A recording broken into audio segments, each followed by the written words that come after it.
Hi friends, welcome to GST info Tamil. இன்னைக்கு நம்ம என்ன டாபிக் பார்க்க போறோம்னா, ஜிஎஸ்டியில் எப்படி நம்ம அப்பீல் ஃபைல் பண்ணுறது அப்படிங்கிற டெமோ தான் பார்க்க போகிறோம். அதுக்கு முன்னாடி அப்பீல்னா என்ன அப்படிங்கிறத தெரிஞ்சுக்கலாம். அப்பீல்னாக்க இப்போ ஒரு ஜிஎஸ்டி ஆஃபீஸர் ஒரு ஆர்டர் பாஸ் பண்ணியிருக்காரு. அந்த ஆர்டர் நமக்கு அன்ஃபேவராக இருக்கு. நம்ம அந்த ஆர்டருக்கு நம்ம உடன்படலை அப்படின்னாக்க அது ஃபைனல் கிடையாது. ஃபர்தராக நம்ம அப்பீல் போய்க்கலாம். இப்போ நார்மலாக ஒரு சிவில் கேஸோ இல்லை கிரிமினல் கேஸோ வேரியஸ் ஸ்டேஜ் கோர்ட்டில் நம்ம அப்பீல் போகிற மாதிரி ஜிஎஸ்டிலையும் அப்பீல் போகலாம். இப்போ ஒரு லோக்கல் டேக்ஸ் ஆஃபீஸர் ஒரு ஆர்டர் போட்டிருக்காருன்னா அது ஃபைனல் கிடையாது. லீகலாக நமக்கு லெவலுக்கு அதை அப்ஜெக்ட் பண்ணி அப்பீல் ஃபைல் பண்ணுறதுக்கு ரைட்ஸ் கொடுத்துருக்காங்க. இது ப்ரீவியஸ் ஆக்ட்லேயும் இருந்துச்சு, இப்போ ஜிஎஸ்டிலையும் இருக்குது. இப்போ ஜிஎஸ்டியில் செக்ஷன் 107 அதில் தான் அப்பீல் டு அப்பலேட் அத்தாரிட்டி. இந்த அப்பீல் பார்த்தீங்கன்னா வேரியஸ் ஸ்டேஜாக இருக்கும். நம்ம எடுத்தோடனே கோர்ட்டுக்கு போக முடியாது. ஃபர்ஸ்ட் ஒரு லோக்கல் டாக்ஸ் ஆஃபீஸர் ஒரு ஆர்டர் போட்டிருக்காரு அப்படின்னாக்க நம்ம அந்தந்த செக்ஷன் படி தான் நம்ம அப்பீல் ஃபைல் பண்ண முடியும். நம்ம ஒவ்வொரு ஸ்டேஜாக தான் நம்ம அப்பீல் ஃபைல் பண்ண முடியும். டேரெக்டாக நம்ம ஹைகோர்ட்டோ இந்த மாதிரி கோர்ட்டுக்கு போக முடியாது. ஃபர்ஸ்ட் டிபார்ட்மெண்ட்டுக்குள்ளே தான் ஃபைல் பண்ண முடியும். ஃபர்ஸ்ட் நம்ம டிபார்ட்மெண்ட்குள்ளே அப்பலேட் அத்தாரிட்டின்னு ஒரு ஆஃபீஸர் இருப்பாங்க. அவங்களுக்கு நம்ம அப்பீல் நம்ம ஃபைல் பண்ணணும். அவங்க வெரிஃபை பண்ணிட்டு ஆர்டர் போடுவாங்க. மேபி அது நமக்கு ஏற்கனவே போட்டிருந்த ஆர்டரை கன்ஃபார்ம் பண்ணலாம், இல்லை ஆர்டரை ரிமைண்ட் பேக் பண்ணி நமக்கு ஃபேவராகவும் ஆர்டர் போடலாம். நம்ம அந்த ஆர்டரில் நம்ம சாட்டிஸ்ஃபை ஆகிட்டோம்னா நோ ப்ராப்ளம். அதுவே நமக்கு ஃபேவராக இல்லை அப்படின்னு நம்ம ஃபீல் பண்ணுறோம்னாக்கா ஃபர்தராக இன்னொரு அப்பீல் போடலாம்.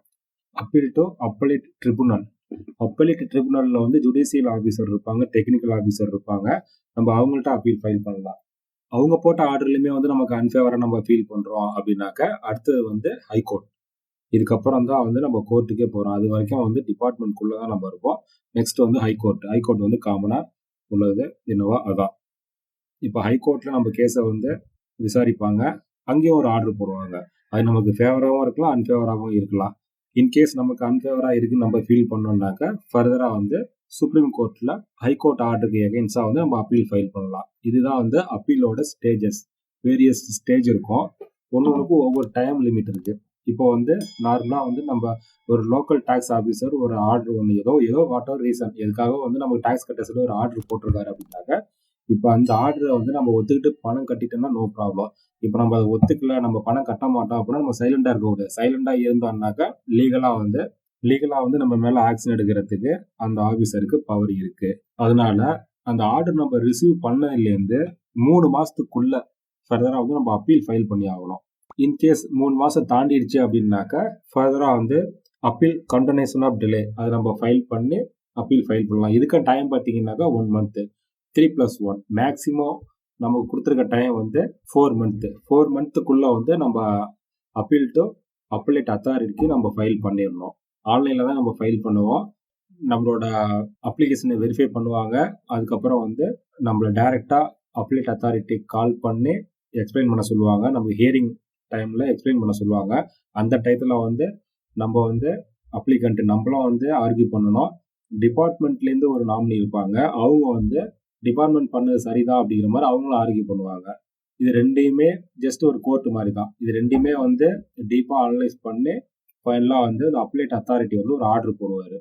இந்த அப்பீல் யாருக்கு எகெயின்ஸ்டாக நம்ம போக முடியும் அப்படின்னு பார்த்தீங்கன்னாக்கா அட்ஜூடிகேட்டிங் அத்தாரிட்டி.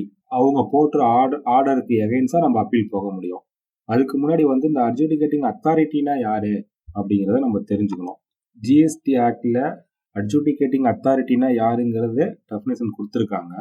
என்னன்னு பார்த்தீங்கன்னா, any authority appointed or authorised to pass any order or decision under this act but does not include the Central Board of Excise and Customs, the Revisional Authority, the Authority of Advance Ruling, the Appellate Authority for Advance Ruling, Appellate Authority and Appellate Tribunal. இதில் யாரெல்லாம் அட்ஜூடிகேட்டிங் அத்தாரிட்டின்னு இல்லை அப்படின்னு சொல்கிறான்னு பார்த்தீங்கன்னா, central board of excise and கஸ்டம்ஸில் இருக்கக்கூடிய officer, revisional officer, advance ரூலிங்கில் இருக்க officer, appellate authority, appellate tribunal authority இவங்கெல்லாம் கிடையாதுன்னு சொல்லியிருக்காங்க. அப்போ யார் உண்டுன்னு பார்த்தீங்கன்னாக்க எனி அத்தாரிட்டி, அதாவது இந்த ஜிஎஸ்டி ஆக்டை பேஸ் பண்ணி ஜிஎஸ்டி சட்டத்துக்கு உட்பட்டு ஒரு ஆர்டர் போடக்கூடிய பவர் உள்ளவங்க தான் நம்ம அட்ஜூடிகேட்டிங் அத்தாரிட்டி அப்படின்னு சொல்கிறோம். தமிழில் சொல்ல போனால் தீர்ப்பளிக்கும் அதிகாரம் அப்படின்னு நம்ம சொல்கிறோம். இந்த அத்தாரிட்டி போட்ட ஆர்டருக்கு எகெயின்ஸ்டாக தான் நம்ம அப்பீல் ஃபைல் பண்ணுறோம். as per section 107 appeal to appellate authority. இதுதான் வந்து ஃபர்ஸ்ட் ஸ்டேஜ் அப்பீல். நெக்ஸ்ட் வந்து ட்ரிபியூனல், நெக்ஸ்ட் வந்து ஹைகோர்ட், ஃபைனலாக பார்த்தீங்கன்னா சுப்ரீம் கோர்ட். இப்போ இந்த first stage appeal to appellate authority சிஸ்டமில் எப்படி பண்ணுறது அப்படிங்கிறத இப்போ நம்ம பார்க்கலாம். ஃபர்ஸ்ட் அப்பீல் பண்ண போகிறோம்னா நம்மளோட ஜிஎஸ்டி ரிஜிஸ்ட்ரேஷன் கேன்சல் ஆகிருக்கு. அதுக்கு வந்து ரெவிகேஷன் அப்ளிகேஷன் ஃபைல் பண்ணணும். பட் வித்தின் ஒரு 3 மாதத்துக்குள்ளே தான் நம்ம 90 நாளுக்குள்ளே ஃபைல் பண்ணணும். அது டைம் பார் ஆனதுனால அதில் வந்து இப்போ அலோவ் பண்ணல. இப்போ அதை கிளிக் பண்ணோம் அப்படின்னாக்கா 90 டேஸ்க்கு மேலே ஆயிடுச்சுன்னு சொல்லுது. அதனால வந்து நான் இப்போ வந்து நெக்ஸ்ட் லெவல் அப்பீல் நான் ஃபைல் பண்ணுறேன். இதில் வந்து யூசர் சர்வீஸில் மை அப்ளிகேஷன், அதில் வந்து அப்ளிகேஷன் டைப்பு, இதில் வேரியஸ் டைப் இருக்கும். இதில் நம்ம என்ன சூஸ் பண்ண போனால் appeal to appellate authority choose பண்ணிக்கிறோம். இன்றைக்கி நியூ அப்ளிகேஷன், அதனால் நம்ம நீ டேட்டா கொடுத்துக்கிட்டு நியூ அப்ளிகேஷனுங்கிறத நீங்கள் கிளிக் பண்ணிங்கன்னாக்கா நெக்ஸ்ட்டு ஸ்க்ரீன் வரும். அந்த நெக்ஸ்ட் ஸ்க்ரீனில் வந்து ஆர்டர், இது வந்து எந்த ஆர்டருக்கு எகென்ஸ்டானா அசஸ்மெண்ட் ஆர்டருக்கு எகென்ஸ்டா, ரீஃபண்ட் ஆர்டருக்கு எகென்ஸ்டா, இல்லை நான் டிமாண்ட் ஆர்டரா, இல்லை ரிஜிஸ்ட்ரேஷன் ஆர்டரா அப்படின்னு வேரியஸ் கேட்டகரி இருக்குது. ரிஜிஸ்ட்ரேஷன் ஆர்டர் எகென்ஸ்டானா நான் இந்த ரிஜிஸ்ட்ரேஷனே கேன்சல் பண்ணிட்டாங்க, அதுக்கு எகென்ஸ்டாக தான் நான் அப்பீல் போகிறேன். இப்போ ஆர்டர் நம்பருங்கிறது ஏற்கனவே கேன்சல் ஆனதுக்கு சிஸ்டமே ஜெனரேட் பண்ண ஒரு ஆர்டர் நம்பர் இருக்கும். அந்த நம்பரை தான் வந்து இதில் நம்ம போடணும். போட்டு சர்ச் பண்ணோம் அப்படின்னாக்கா டீட்டெயில்ஸ் எல்லாம் வந்து ஆட்டோ பாப்புலேட் ஆகிடும். இதில் கண்டினியூ. நெக்ஸ்ட் வந்து பார்த்தீங்கன்னாக்கா கேட்டகரி என், நெக்ஸ்ட் வந்து இந்த டிஸ்பியூட்டோட கேட்டகரி வந்து நம்ம கொடுக்கணும். அதில் வேரியஸ் அரௌண்ட் 16 கொடுத்துருக்காங்க. 15 வந்து காமனாக உள்ளது. இப்போ நம்ம கேஸில் எதுவுமே இல்லாததுனால வந்து 16 வந்து அதர்ஸ் நான் சூஸ் பண்ணிக்கிறேன். அதை ஆட் நீங்கள் கிளிக் பண்ணணும்.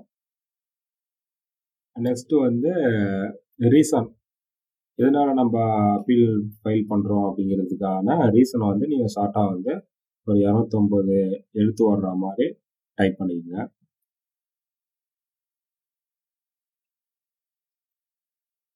டைப் பண்ணதுக்கு அப்புறமா வந்து அவங்க ஒரு அனெக்சர் ஒன்று கொடுத்துருக்காங்க.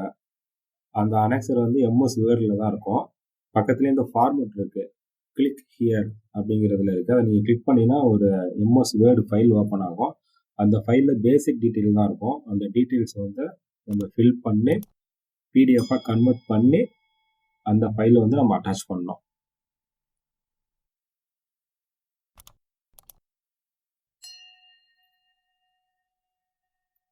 இப்போ அந்த ஃபைல் அட்டாச் பண்ணுறோம். ஆயிடுச்சு. நெக்ஸ்ட்டு வந்து சப்போர்ட் டாக்குமெண்ட்டு. இப்போ நம்ம எல்லா ரிட்டனுமே ஃபைல் பண்ணியிருக்கோம் அப்படின்னா அந்த காப்பி வைக்கலாம், இல்லைனாக்கா அந்த கேன்சல் பண்ண அந்த ஆர்டர் காப்பியுமே இதில் வைக்கலாம். இது நம்ம கேஸ்க்கு, மற்ற கேஸ்க்காக இருந்துச்சுனாக்கா நம்ம எதனால் அப்பீல் போகிறோமோ அதோட ப்ரூஃப் ஆஃப் டாக்குமெண்ட் அட்டாச் பண்ணலாம். இதெல்லாம் கொடுத்தாச்சு. நெக்ஸ்ட்டு வந்து டிக்ளரேஷனில் டிக் பண்ணிக்கிறோம். ஆத்தரைஸ் சிக்னேட்டரி சூஸ் பண்ணிக்கிறோம். பிளேஸ் டைப் பண்ணிக்கிறோம். சேவ் டிராஃப்ட் கொடுத்து நீங்கள் வெரிஃபை பண்ணி கரெக்டாக இருக்கான்னு பார்த்துக்கலாம். எல்லாமே கரெக்டாக இருக்குது அப்படின்னு பண்ணதுக்கு அப்புறம் வந்து நம்ம ஃபைல் பண்ணலாம்.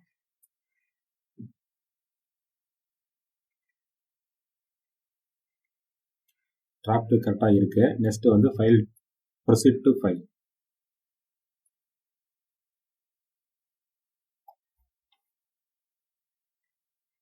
ப்ரொசீட்.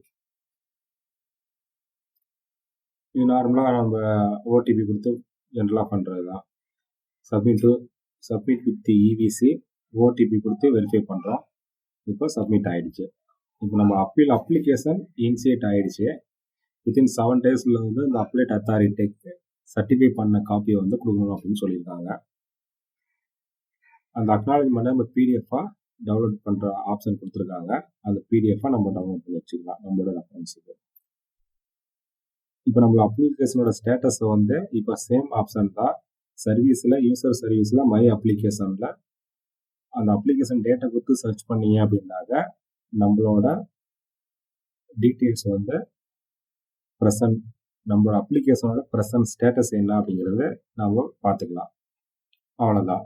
இப்போ நம்ம அப்பீல் வந்து ஃபைல் பண்ணிட்டோம். இது மாதிரி தான் ஒவ்வொரு ஸ்டேஜ் அப்பீலும் ஃபைல் பண்ணணும். இப்போ அப்பீல் பற்றின ஒரு பேசிக் நாலேஜ் உங்களுக்கு கிடச்சிருக்கும் அப்படின்னு நம்புகிறேன். என்னோட சேனலை நீங்கள் இப்போ தான் ஃபஸ்ட்டு தடவை நீங்கள் பார்க்குறீங்க அப்படின்னாக்கா மறக்காமல் சப்ஸ்கிரைப் பண்ணிக்கோங்க. பெல் ஐக்கானையும் ப்ரெஸ் பண்ணிக்கோங்க. அப்போ தான் நான் போடக்கூடிய அப்டேட் வந்து உங்களுக்கு இமீடியட்டாக வந்து ரீச் ஆகும். ஜிஎஸ்டி ரிலேட்டட் வீடியோஸ் நிறைய என்னோடய யூடியூப் சேனலில் நான் போஸ்ட் பண்ணியிருக்கேன். பார்க்காதவங்க அந்த மற்ற வீடியோவும் நீங்கள் பாருங்கள். ஜிஎஸ்டி ரிலேட்டட் கொரி உங்களுக்கு ஏதாச்சும் இருந்துச்சுன்னாக்கா கமெண்ட் பாக்ஸில் கமெண்ட் பண்ணுங்கள். நான் கண்டிப்பாக ரெஸ்பாண்ட் பண்ணுறேன். இது மாதிரி GST related recent changes notification எல்லாமே வந்து இமீடியட்டாக வந்து நான் உடனே அப்டேட் பண்ணிகிட்ருக்கேன். அதை நீங்கள் கண்டினியூஸாக நீங்கள் வாட்ச் பண்ணுங்கள். அதே மாதிரி என்னோடய வாட்ஸ்அப் குரூப்லேயும் நீங்கள் ஃப்ரீயாக ஜாயின் பண்ணிக்கலாம். லிங்க் வந்து நான் டிஸ்கிரிப்ஷனில் கொடுத்துருக்கேன். அதில் போய்ட்டு நீங்கள் ஜாயின் பண்ணிட்டீங்கன்னாக்கா உங்களுக்கு இமீடியட்டாக அப்டேட் கிடைக்கும். இந்த சேனலை யாராச்சும் நீங்கள் சப்ஸ்கிரைப் பண்ணாமல் இருந்தீங்கன்னாக்கா என்னோடய சேனலை வந்து சப்ஸ்கிரைப் பண்ணிக்கோங்க. மறக்காமல் பெல் ஐக்கானையும் கிளிக் பண்ணிக்கோங்க. அப்போ தான் நான் போடுற எஃபர்ட் வந்து உங்களுக்கு இமீடியட்டாக வந்து ரீச் ஆகும். தேங்க்யூ.